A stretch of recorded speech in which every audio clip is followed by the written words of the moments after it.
Yangyang Xuanling has been out for a couple of days now, and I think I can now give my fully formed thoughts on her.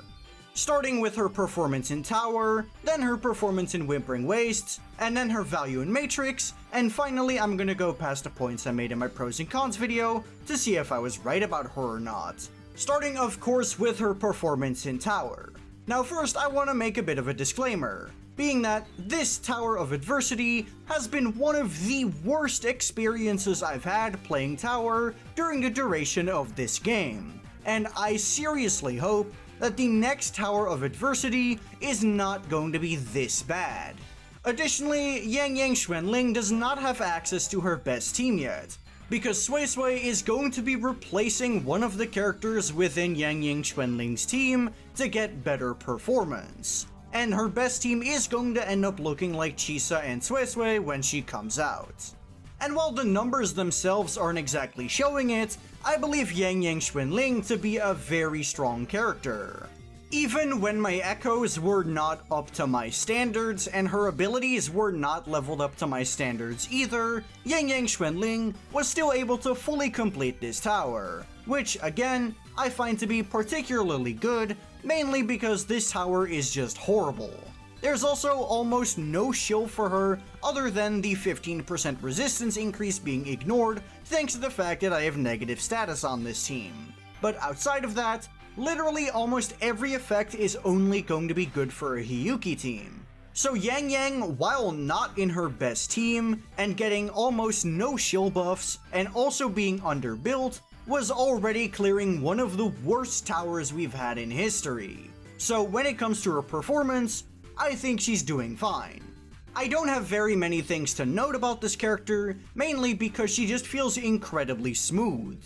There's not really any big problems she faces while fighting enemies in Tower, other than maybe the occasional "oh, she could get interrupted," but even then, that happens very rarely. If there was one thing I would have to say about Yangyang Xuanling, it's that she feels very good even against mobile enemies. During her basic attacks, she does drag herself across the floor a bit to follow enemies around, and almost all of her abilities have quite a bit of movement. This applies especially to Havoc and Bloom, which I feel basically just cannot miss. She goes into the air and has an incredibly large range on that attack, so when it comes to enemies that run away from you, Yangyang Xuanling is a pretty good answer to them. Now we get to Whimpering Wastes, which I find to be an interesting one. With her being such a big hyper carry, she doesn't look to be too amazing in Whimpering Wastes on her own.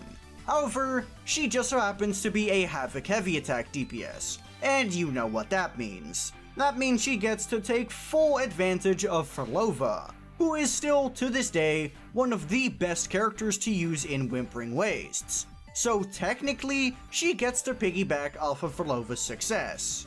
But is that really Xuanling being good, or is that her getting carried? I would argue that it's a bit of both. If you put a character like Carlotta on the team, I'll say that Carlotta is being carried by Thundah, mainly because Carlotta cannot benefit from Thundah anyway other than Thundah just doing a lot of damage, and Thundah isn't benefiting from Carlotta being on the team. However, with Yangyang Xuanling and with Thundah it's a bit different, because Thundah is giving a very strong outro skill over to Yangyang. So it's not purely a relationship of Thundah is doing everything while someone else is watching. Yangyang's damage is pretty consistent throughout her rotation, which meshes well with WhiWa as a game mode, and she also just has a very high amount of personal damage in general. The one thing that does suck is the fact that she gets a lot of benefit from Havoc Bane being on the enemy, and Havoc Bane doesn't exactly get to stack up when they are supposed to be dying fast. But even in a hyper-carry team, Yangyang Xuanling looks to be pretty good in WhiWa. Not something as top tier as Thundah or Sigrika, but she does look to be pretty good. And if you get her full team and invest into her well, you're most likely gonna be able to clear Whimpering Wastes with no problem, even if you're playing her as a hyper carry. So overall, there's not really that much interesting to say about this character in Whimpering Wastes. Her attacks do have a ton of AoE, and she does have some grouping within her kit, which is very good for Whimpering Wastes, And as I said earlier, her damage output is rather consistent. So she does have all of the makings of a pretty good Whimpering Wastes character. Then we move over to her value in Matrix, and I believe that Yangyang is an incredibly strong character when we look at how good you can be in Matrix. Now, being good in Matrix is not just about having very high damage output. That's why I say that I'm going to talk about her value in Matrix and not just her performance. Because in Matrix, it's also important that you use teammates in an efficient manner.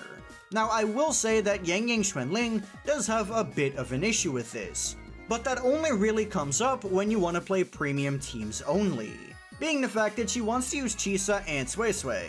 This means that in order to play Yangyang in her optimal premium team, you're gonna need to use one Vigor on both of those characters. And while Chisa is getting one extra Vigor, it's only for this specific phase, or rather this specific update, which means that after this update, either we're gonna get another update where Chisa has 2 Vigor, or we're gonna start running into problems again. However, I believe Yangyang is still pretty good in Matrix because she doesn't actually need to use both of these characters, and has quite a bit of flexibility in who her team options could be. Let's say you don't have the extra Vigor to spare on Chisa. That's completely fine, because characters like Mortefi, Rebecca, Flova, and even Donjin can pick up the slack. Even if, let's say, your Lene is free, which she most likely isn't, but for the sake of argument, let's say she is, she's another option to use with your Yangyang, so you're not exactly locked into running Chisa and Sui. Contrary to popular belief, even Chisa is not a requirement. You just want to have one of the two. You either want to use Chisa with her or Sui. You don't need to use both of them, just one of the two is fine. Rebecca with Chisa is good, Mortefi with Chisa is good, Lene with Sui is good. I hope you're starting to see the point. Team building for Xuanling is more of a mix and match, rather than being forced into a specific kind of team. And now finally, let's talk about the points I made in my pros and cons video to see if I was right about her or not. First of all, I said that she was going to have lots of teammates, which I actually underestimated in that video. I didn't even mention Lene, so yeah, I was even more right than I even knew. And if you even listened to anything I had to say during the Matrix segment, then yeah, you probably don't need any more justification. I was very correct here. Then I said she was going to be the best Havoc DPS, which, again, very true. She does definitely have far higher damage than Flova. I also made certain to mention in that video that I was only looking at pure damage output, and not about the performance in Whimpering Wastes, because that's simply way too hard to guess in the moment without having done any actual testing on the character. So yeah, I definitely do believe I was right here as well.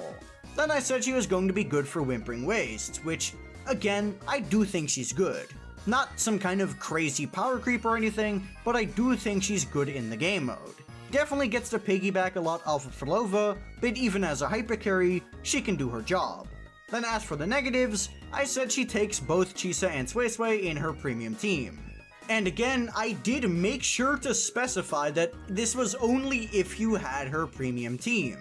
Because if you don't see yourself as being forced into running her premium team, in something like Tower for example, this becomes a non-issue.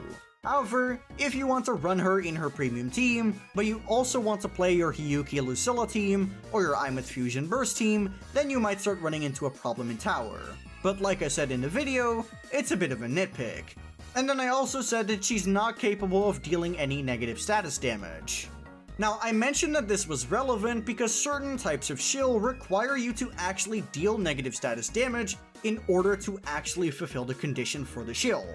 However, more recently we've only seen shield for applying negative status, which Yangyang is definitely capable of doing. So again, this felt like more of a nitpick rather than an actual negative about the character.